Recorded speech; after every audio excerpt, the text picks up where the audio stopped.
ان کو اور ان کے خاندانوں کو وہاں پہ پراپرٹیز دی جا رہی ہیں، ان کو کشمیریوں کو ان کے گھروں سے نکالا جا رہا ہے، ان کے گھر جلا دیے جا رہے ہیں۔ ظلم کی جو کیفیت ہے وہ نظر آ رہی ہے۔ اب تو وہاں پر سرمایہ کاری کے حوالے سے پوری دنیا میں کانفرنسز کا انعقاد بھارتی حکومت کرتی ہوئی نظر آ رہی ہے کہ کشمیر میں کس طرح سے سرمایہ کاری کا آغاز کیا جائے۔ بہت شکریہ مشال ملک صاحبہ، اس وقت ہمارے ساتھ موجود تھیں۔ میں یہاں پر ایک بریک لینا، بریک کے بعد واپس آئیں گے، پھر کچھ بات کریں گے۔ اس وقت الزام در الزام ایک دوسرے پر حکومت اور اپوزیشن پہ لگائے جا رہے ہیں، لیکن نشانے پر کون ہے؟ وہ ہے نیب۔ بریک لیتے ہیں، بریک کے بعد واپس آئیں گے، مزید بات ہوگی۔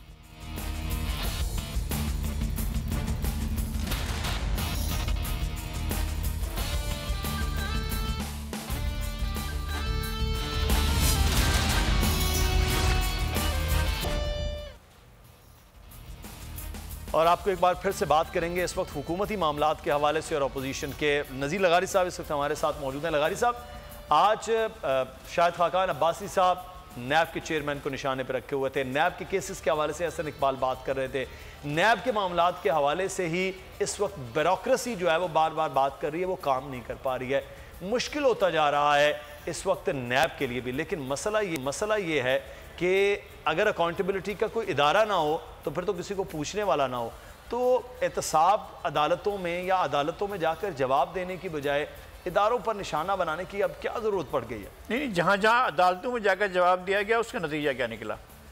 اس کے نتیجے میں تو یہ ہوا نا، جب آپ نے خواجہ سعد رفیع کو گرفتار کیا، خود شاہد خاقان عباسی کو گرفتار کیا، ان کی بیل ہوئی، پھر شہباز شریف کا معاملہ تھا، جس معاملے کو اٹھایا گیا تھا، کتنا طوفان کھڑا کیا گیا تھا، کس طرح سے وہ معاملہ بالکل بیٹھ گیا تھا۔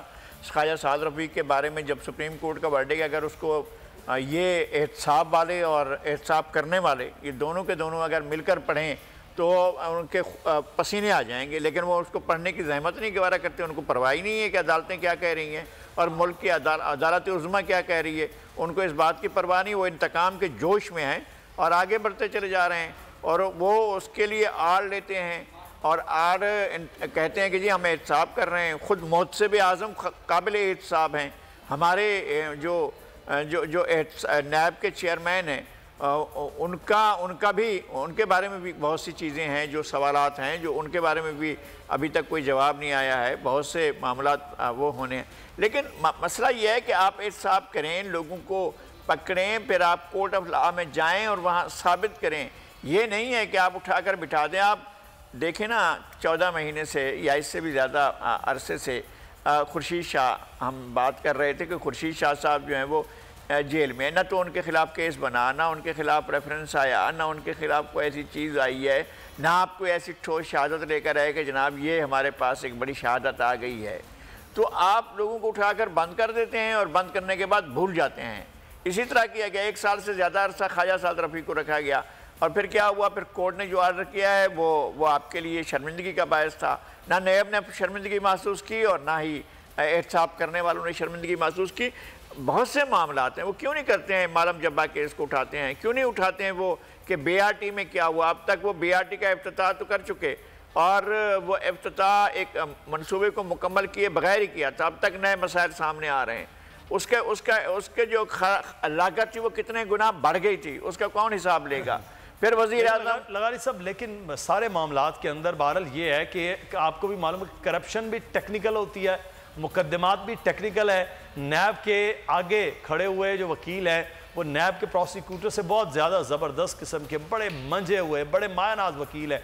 معاملات کو طول دینا بھی ایک جانب ہے کہ جناب یہ کیس اتنا طویل جا رہا ہے، اتنا لمبا ہو گیا ہے، چیز ثابت نہیں ہو پائی ہے، تو سر ٹیکنیکلٹیز کے اندر اگر آ کر پھر نیب کو بلیم تو نہ کیا جائے کہ اگر کہیں کرپشن ہوئی ہے، اس کا سرا پکڑا جا رہا ہے، تو اس کے لیے بھی تو پھر کہیں نہ کہیں سرا ہی تو پکڑیں، ایک سرا پکڑ کر بتائیں کہ یہ سرا ہم نے پکڑ لیا ہے اور ہم لے کر جا رہے ہیں اور کورٹ آف لا میں جا کر ہم سزا کریں، کنویکٹ کر رہے ہیں۔ ایک آدمی کے پاس اتنا تھا ہی نہیں جو ابھی آپ نے احسن اقبال صاحب کی وضاحتیں سنی ہیں کہ بھائی ڈائریکٹ چائنا نے آ کر یہاں پاکستان خود خرچ کیا ہے، اور 3.25 کھرب کا ایک پروجیکٹ تھا، اس کے اندر پاکستان کا اپنا انپٹ جو تھا 20 ارب کا تھا، اور 1 کھرب سے زیادہ کے ان کے اوپر کرپشن کا الزام لگایا جا رہا ہے۔ تو خدا کے واسطے کم از کم سوچیں، تو سوچ سمجھ کر تو الزام لگائیں، یا تو کہیں کہ جناب ڈائریکٹ چین نے جو ہے ان کی جیب میں ڈال دیے۔ اب چین جو وضاحتیں کرتا پھرے کہ میں نے احسن اقبال کی جیب میں پیسے ڈالے تھے یا نہیں ڈالے تھے، اور کیوں ڈالے گا؟ چین کیوں ڈالے گا پیسے؟ احسن اقبال کی جیب میں یا کسی کی بھی جیب میں. وہ کیسے وہ پیسے جو چین نے خرچ کیے وہ کیسے ان کے ذمہ لگا دیں گے احسن اقبال کے؟ ٹھیک ہے جو مرضی آپ الزام لگا دیں اور اس کا ڈھول بجائیں اور اس کے باقاعدہ اعلان کرتے پھریں اور پھر گلی گلی میں وہ جو ہمارے یہاں کہتے ہیں نا ہوکا دینا، ہوکا جا کر دیں اور پھر الزامات لگاتے جائیں. مسئلہ یہ ہے کہ کوئی چیز ثابت بھی تو کریں نا. معاملات الزامات سے آگے ثابت ہونے پر چیزیں نظر نہیں آ رہی ہیں، اور یہی چیز اب پاکستان مسلم نون بار بار بات کر رہی ہے، بلکہ وہ تو چیلنج کر رہی ہے چیئرمین نیب کو بھی، اور یہ کہا جا رہا ہے کہ ٹرائل کو دکھایا جائے. بہرحال ان کی درخواست اس کو مسترد کر دیا گیا ہے. پروگرام سے مدثر اقبال کی اجازت دیجیے. نذیر لغاری صاحب کی آپ پروگرام میں ہمارے ساتھ حصہ تھے. کل پھر حاضر ہوں گے ناظرین. اللہ حافظ.